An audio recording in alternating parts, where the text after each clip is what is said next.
Hey, it's me. Ooey told me the guys with the five eyes that you see. That's why I emphasize the five eyes, wife. Yes, you hear in the background. That's my wife. I've talked about a couple times in my past videos. I love her a lot, and I think you guys will love her too as she gets more involved. But anyways, so today we're talking once again, about Hydra, which is one of my favorite projects in crypto. And it's also a project that there's really not much discourse on it, which is a bit surprising to me, especially because when it first came out a couple months ago at the start of this year, the 180% staking on KuCoin was pretty much the highest amount you could, like the highest staking percentage you can get on the site. And now it's dropped a lot, but that's, of course that's to be expected, but it's dropped in a healthy way, and it's meant to drop as well. It's not being propped up like a lot of these other DeFi liquidity pools where it's like 1,000%, 400%, 200%, and they never really talk like it's ever going to drop or it's supposed to drop. And then when it does drop, everyone dips out the project. I'm looking at you, Polycrystal. I think it's a very, very good project with a very good team. And I like the fact that it came about from the Lock Trip app, project app, whatever.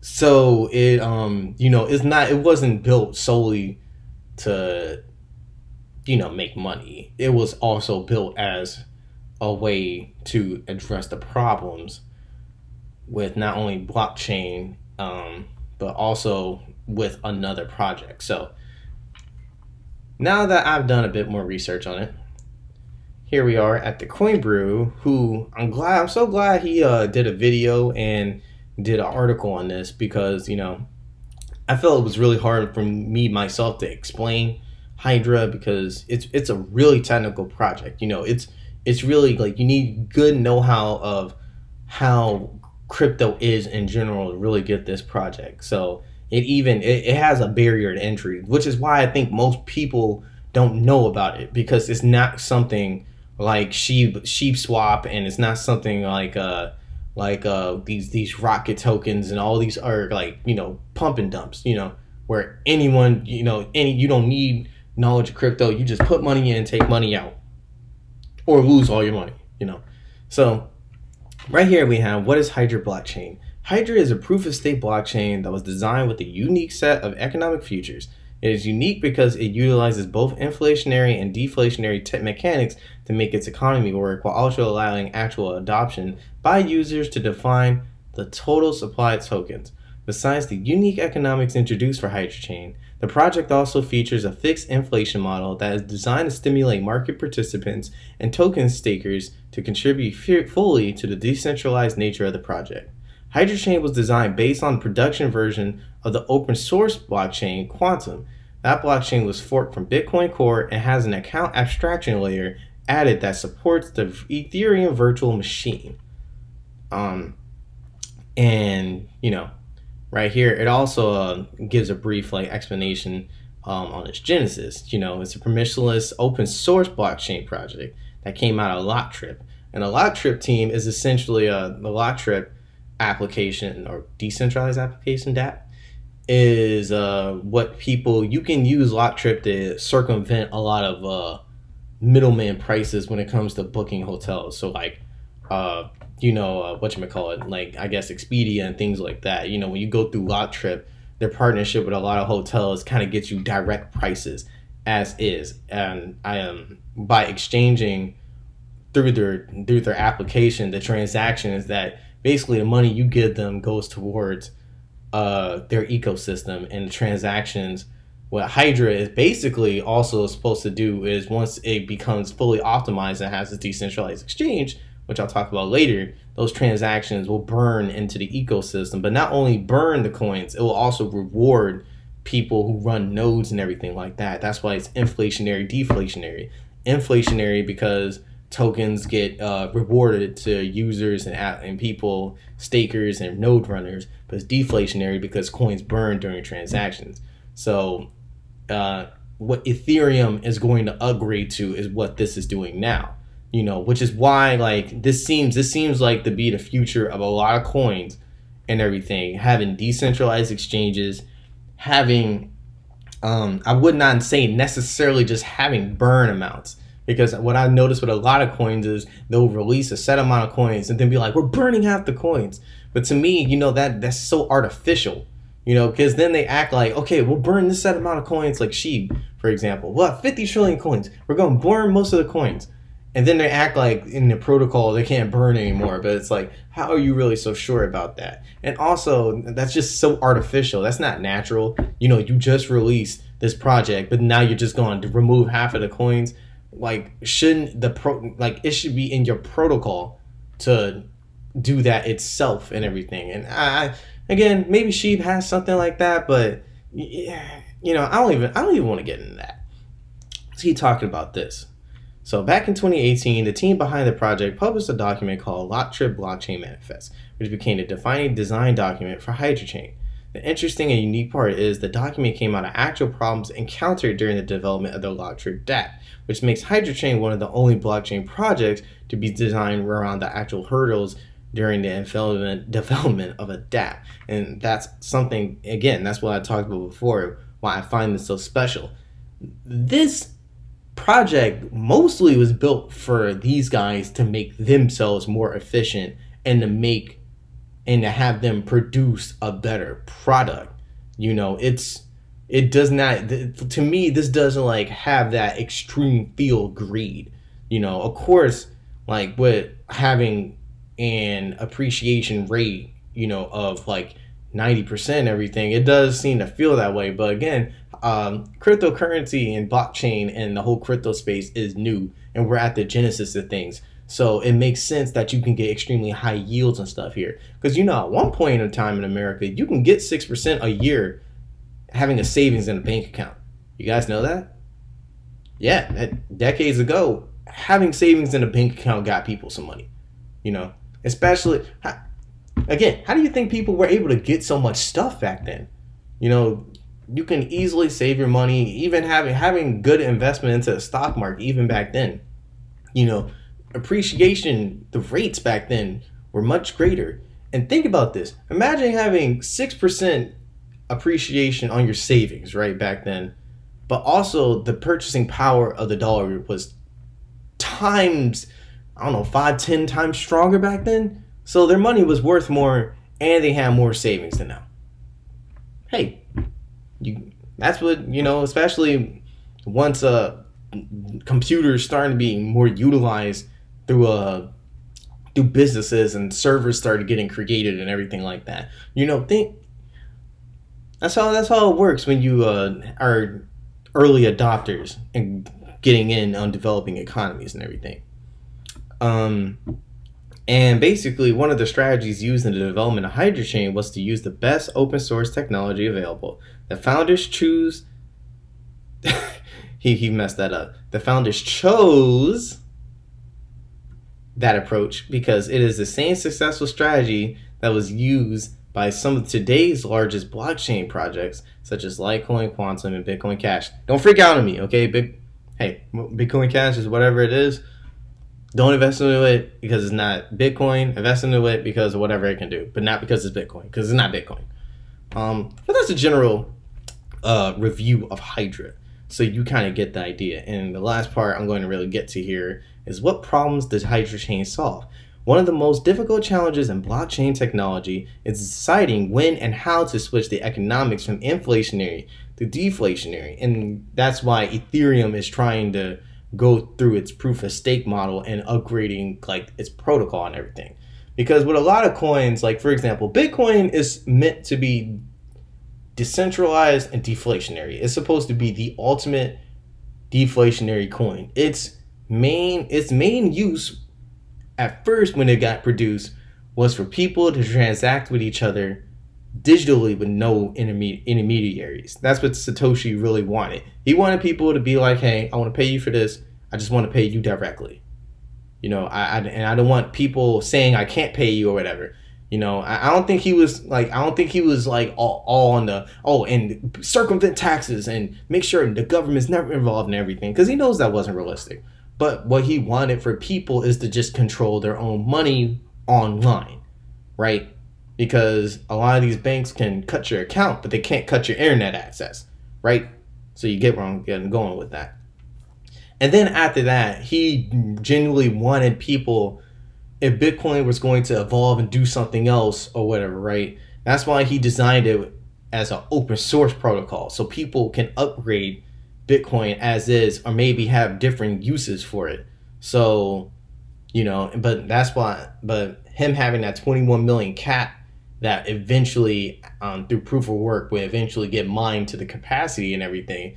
He also made it that way because he wanted this to be as hard of an asset as possible, and who knows, maybe 21 million, he just randomly picked it, because he could have picked 100 million and it still would have been really valuable. But I think he picked 21 million specifically because he wanted it to also be limited in a way, because if you get in early to this, which essentially for me early is the first 15 years of this protocol, then I know he knew in his head, yes, there will be a lot of rich people getting hyper rich off of this, but there will be a lot of people around like me, general, ordinary people like me, that could get like either very rich or very wealthy.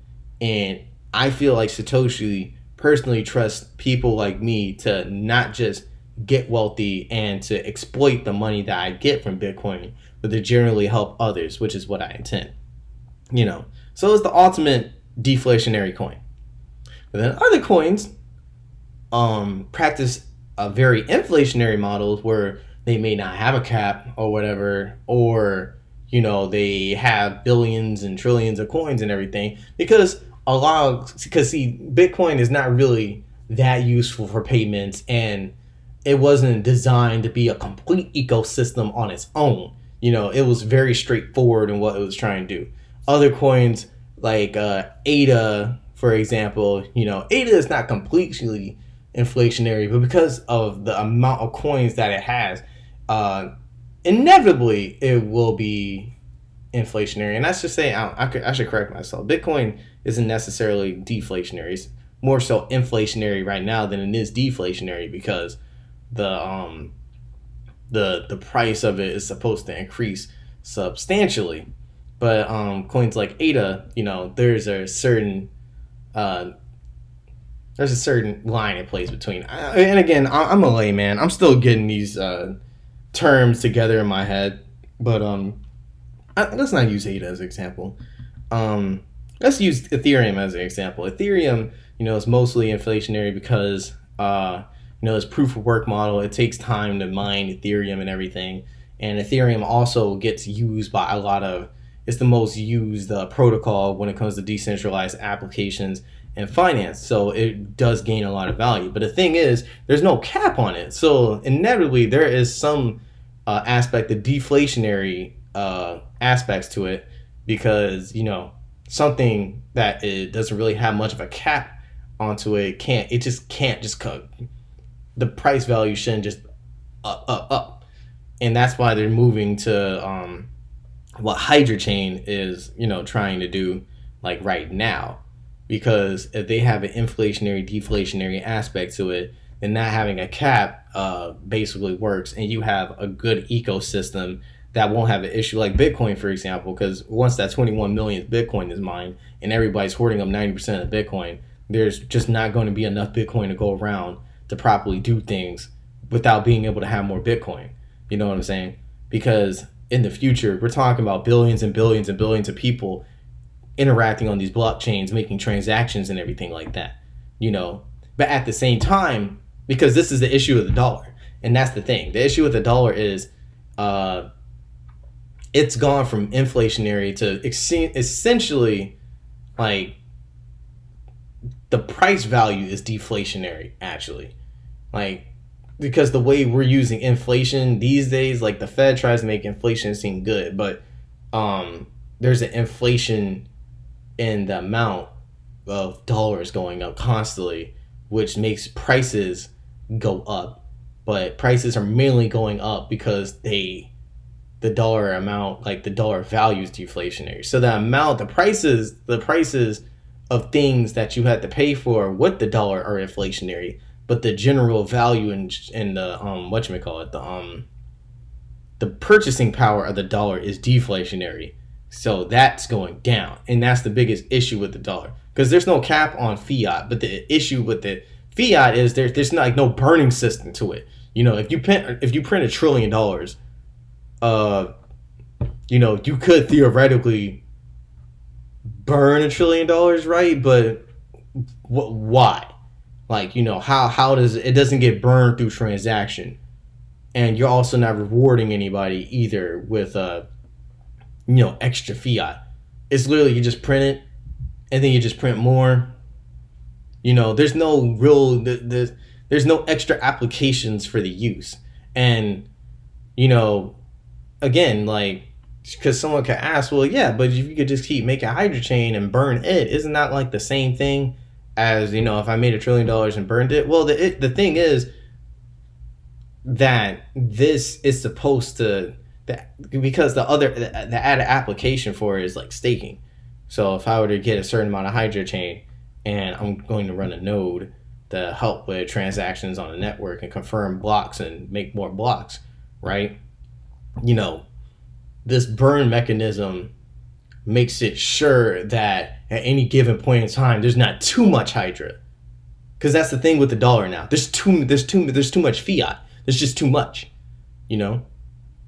Like, because it's one thing to be able to print this money to a certain degree, and maybe you use it to pay, like, because for the most part, the United States, they use it for debt, because we've been in a surplus before, past the gold standard back in the 90s. We've been in the green because we're a really industrious country, and using business to get money in, pay down the debts and stuff.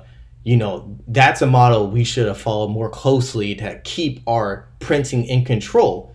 In a way, that's like, the inflationary, deflationary thing. You print a little bit, use the money that you print to conduct a lot of good business, reinvest it into the economy. So that way, when you go out there and you globalize and you're doing global business in other countries and everything, you're getting more money in from them. And thus, you reinvest that back in the economy and everything. So that means you don't have to print more money, right?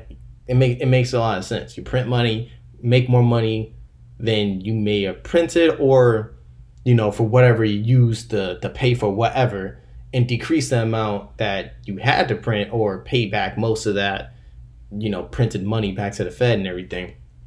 It keeps it under control. And that's the key with these inflationary, deflationary model blockchains, is to keep control of inflation and deflation. That is the key. And that's why it's one of the most difficult challenges in blockchain, like economics, is not being on those two extremes, not letting inflation go out of control and having the price spike up like crazy, because what that tends to lead to is very harsh corrections of like 30, 50, 80%, maybe even 100%, things going down to zero, and people not believing in projects and killing projects and everything like that. But you also don't want something deflationary to the point where like the price hardly ever moves, and then people get off the network. Hydra Chain addresses this through a unique mechanism whereby it can burn as much as 100% of the generated transaction fees at a protocol level, while also maintaining inflationary driven block rewards. That's what I was talking about, like setting up nodes to confirm transactions on the blockchain, make blocks, and getting rewards and staking. The design has been found to stimulate community growth while also protecting users against price degradation, thanks to the ability of the blockchain to convert transaction fees into a permanent reduction in token supply. Unlike other blockchains in the Hydra Chain's tokenomics, the total supply of token isn't simply a randomly selected number. Rather, it is a direct representation of the actual economy and utility of the system. I'll let you be able to read the rest of this article. This is a great article, and it's too much for me to read all in one sitting here, because this will be a 40-minute video. But maybe I do need to make a 40-minute Hydra Chain video. But essentially, as I've explained, Hydra Chain, the Hydra team, the Lock Trip team, they want to make a project wherein there's community action, in a healthy way, and they try their best to protect, users making these transactions and users confirming these transactions and stuff. It's a very fine line, and they're trying to get, and whatever problems that may come about it, I think it won't kill the project. And let's see. And going through here, we're going to talk about the decentralized exchange that they are creating. And this is what really made me be like, okay, I'm sold. I'm going in for Hydra. Because when I first got into Hydra, as you can see by my first couple of videos, it was mainly for the staking, which is smart because they invite people, because that's a great, hey, they're still a business. You got to get people to come to your project to make the community. And using greed is a great way to do that initially, and I saw the numbers and I was like, okay, let me throw a couple G's into this and let me, get good rewards. And so far I made a couple $100 off of this rewards, and I've used these rewards for good things, like to pay for, equipment and to pay for bills, stuff like this. This has been very helpful to me. It's definitely helped me and my wife move out of my move from Jacksonville. And after that, I've taken my time to really understand the project. When they announced which they did way back before I actually got in January, but they did another update announcement that brought to my attention they were doing a decentralized exchange. I was really sold on it. And here on their Medium page, which I'll also be creating a link to, which you could read most of here, they go about talking about the decentralized exchange. They talk here about how decentralized exchange can help a lot of new projects through the use of liquidity pools and to really start things up. Because with a lot of centralized exchanges, a lot of governments, they're centralized. There's certain things they just have to abide by, determined by wherever they open their exchange at. So in America, there are certain rules you got to go through. In China, there are certain rules you got to abide to. In Bangladesh, in Africa, like they can't just accept coins recklessly, even though a lot do. But there's a process and there's an understanding. And so for a lot of, and there's so many new coins, new projects coming out all the time. Decentralized exchanges are decentralized, so there's nobody that can tell you can't post anything here. You just need to have enough money, need to have this and that, and put it up there, and there you go. So that helps a lot of new projects. It's helpful for a lot of new projects to come on decentralized exchanges to be able to pull together funding from the community, which is like a liquidity pool, make money to help provide. So he says here, Hydra DEX, a key pillar to the ecosystem. The DEX not only offers critical functionality for projects that build on Hydra, but it also boosts the transactional economy. Each trade executes a number of smart contracts, depending on the complexity of the ecosystem and swapping path with highest yield. This means that a single swap can result in multiple transactions being executed, each burning a small amount of Hydra, in addition to the organic swaps. There will also be arbitrage trades, which take advantage of price differences between the current price on the DEX and prices on centralized exchanges. In case of a significant deviation, the arbitrage trade becomes profitable and incentivizes someone to take advantage of the opportunity. The larger the liquidity pool is, the greater the opportunities will be, and the more trades that can be expected. This is also why DEX applications are among the most successful transaction generators, which can be verified from existing examples such as Ethereum. And here they talk about building DEX, because they've been doing this for a couple months. And also here seeing the DEX in action. Now this is when something like this, you gotta really understand the really technical aspects of cryptos and blockchain. So you're someone that knows how to understand things on GitHub and stuff. This is mostly for people like that. But again, that's for me. That's good because they're for people that understand that they're showing those people like, hey, here, take a look at this. We're not being shady and stuff, and we're doing our due diligence. Look at it. because I think this is a bit open source too.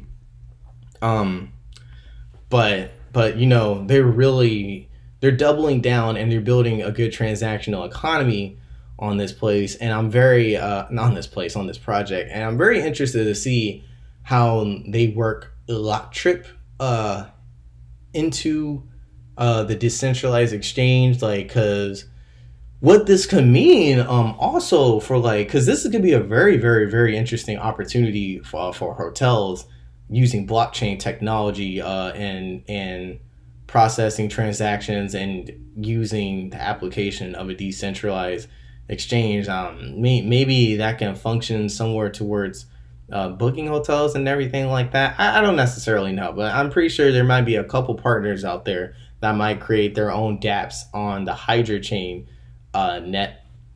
And, you know, however they figure out how to do that stuff, you know, that's still a little beyond my comprehension. But I've given you guys a pretty good general breakdown on now what Hydra is, them building a decentralized exchange, you know, what they plan to do on it. Again, this project, it seems like, you know, they're serious and it has legs. And not a lot of people are talking about it because the community is still relatively small. But that's okay because, again, the coin literally just came out in January. So we're not even a full year in with this. And Locktrip, I think they really got running in 2017 or 18. So it's only been a couple years for them too. You know, things like this tend to take time. And I'd say in the next couple years, we're going to really see things explode because eventually what was going to happen in the cryptocurrency space, the blockchain space, whatever you want to call it, projects that are serious are going to move on.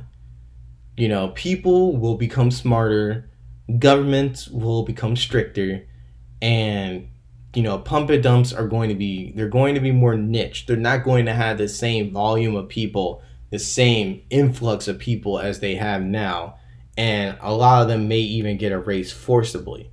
If you're a project and you are trying to really accomplish something, you know, even if your price may be low, even if you've gone through a really bad correction, stage period or your price cycle or whatever, if you're actually trying to get something done, there's an economy for that, and there are users you can obtain that will stick with your project because they believe in it. And right here, we are going to just talk about some of the staking rewards that I've gotten so far. So right now, the amount of Hydra that I have, I get about 0.5 Hydra per day, with a little bit from soft staking. And I have a video explaining what soft staking and hard staking is, so you can go look at that. But general overview, you know, regular staking profits are when I lock up Hydra. That's when I keep it, basically, I don't know, I call it hard staking. You lock it up, you get the redeeming after 1 day, you know, from you putting in an order to redeem.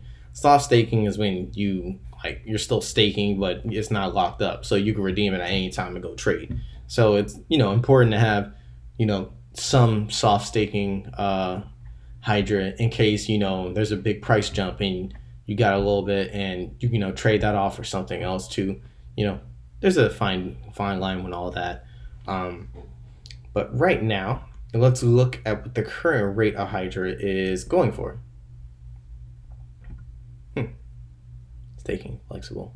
So basically, again, like I said in the beginning, Hydra at first was like 180%. Fortunately, I missed out on that because that's when it was like $1 and everything. But right now, if you hard stake it, it's about 83%.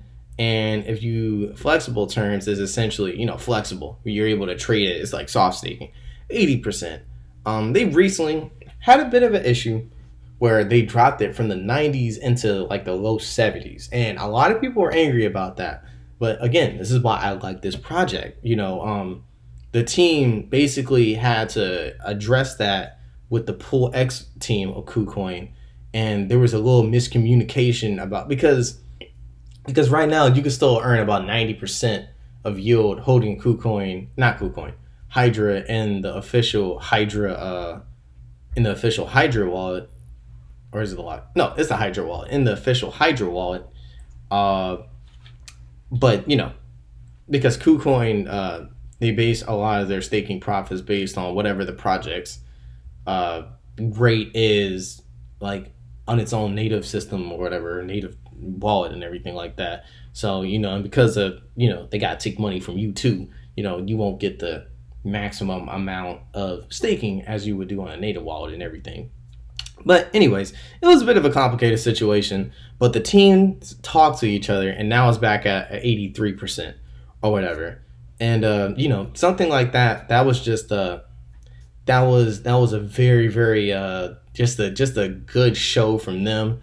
And I'm in the Telegram group, and they were communicating with the Telegram group really well. These guys are serious, and right now they're expanding. They're starting to expand into other exchanges as well. I think you can get Hydra on Hitbit, and I'm pretty sure I saw something where you could buy Hydra on Bitcoin.com. I'm not so sure they have staking on there. There's another exchange called MEXC, MEXC. For some reason, I keep thinking it's a Mexican exchange. But the Hydra staking on the MEXC is a bit closer to their native wallet staking. I don't really know that exchange that well. And I don't think I'll switch from KuCoin because, I've already established myself on here.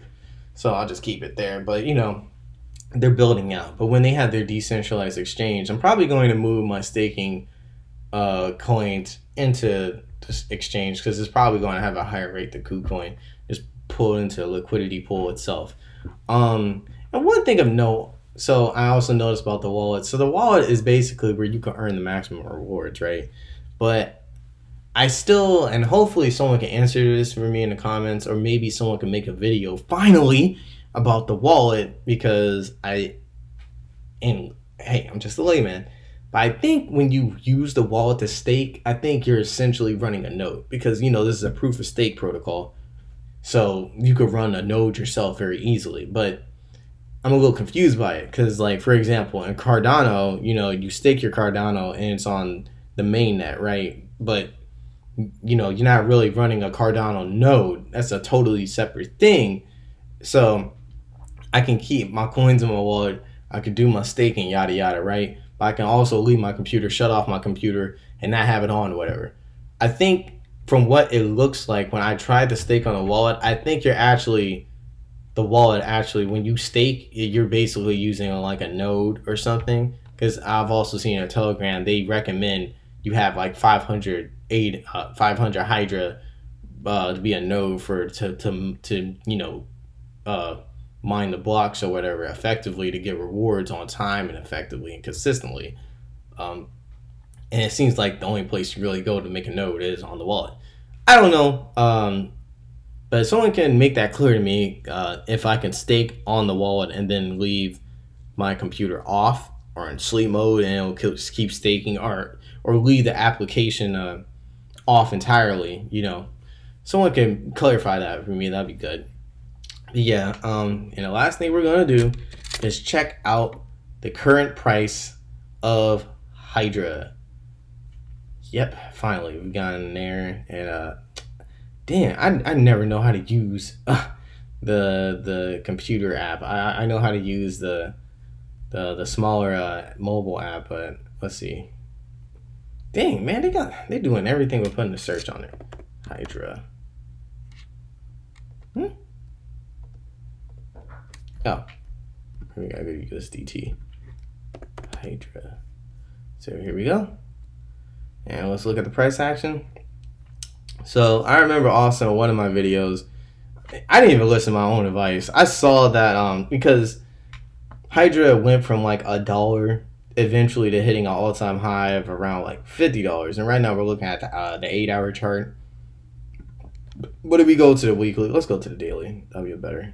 The daily, if you giving you some time to look here, $3, $4, going up 7, 13, blah, blah, blah. And it got really, really huge, hitting a high of $52.45.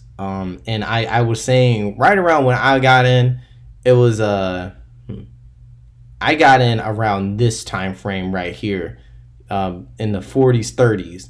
And I remember saying like, yeah, I expected to come back around the 20s, low 30s in this level, and it did, but then it broke down intensely. But I also assume, just chalk it up to the fact that, like the rest of the crypto market, it was following Bitcoin, and Bitcoin has already retraced from its all-time high, and it was then at that point Bitcoin was just dumping past the retracement, and so right now we're in the low teens, going between, we went up to 15 on the jump when Bitcoin started to revitalize, and now we're in like the $13-14 level or whatever. And I'm perfectly okay with that. I'm down probably like 50% on my investment. But I'm not too worried about that because I've been here before with a whole lot of other cryptos, and I believe in this project. And right now, it does look like it's forming that Bart Simpson thing that people talk about, a triple top. But that's good though, because triple top. The chart basically, a triple top and double tops and triple tops for the most part on these charts usually mean a sign that the asset is going to go down after like maybe double, like here, zoom, or triple, all this, zoom. And for a lot of people, when things get like this, that's when they generally tend to predict breakouts. But I'm not going to get into any advanced chart analysis because I don't know too much. So I'm not going to open myself to harsh criticism like, you don't know what you're saying and everything, because I don't. But I do know this. But I like the level that's out. A lot of people in the Telegram were a bit worried that it was going to go below $10. But I'm glad it didn't. So it didn't crash itself too hard. And right now, just waiting for the decentralized exchange, just waiting for more people to come into the ecosystem, and just generally waiting for more people to also hear about this project and understand what it is. And I can't wait to see what they do in the future. I'm definitely going to be using the Lock Trip application when I book hotels and everything in the future, because I want to support these guys. I want to contribute to their economy, and I just want to see these guys succeed. This is a very, very, very underrated project, and it's one of my favorite projects. And I would not say it's safe, because no crypto project is really safe, but I will say it seems dependable to me. So hopefully you guys learned a lot, and just ask me some questions in the comments if you have any. I'm gonna leave links to the sources that I got most of this information from, and check out my past videos on Hydra, on how to get Hydra, how to stake Hydra, what staking is, and some info on KuCoin and all that. But I hope you guys have a great day, and I will see you later when more things get done and I'm not as broke as I am now.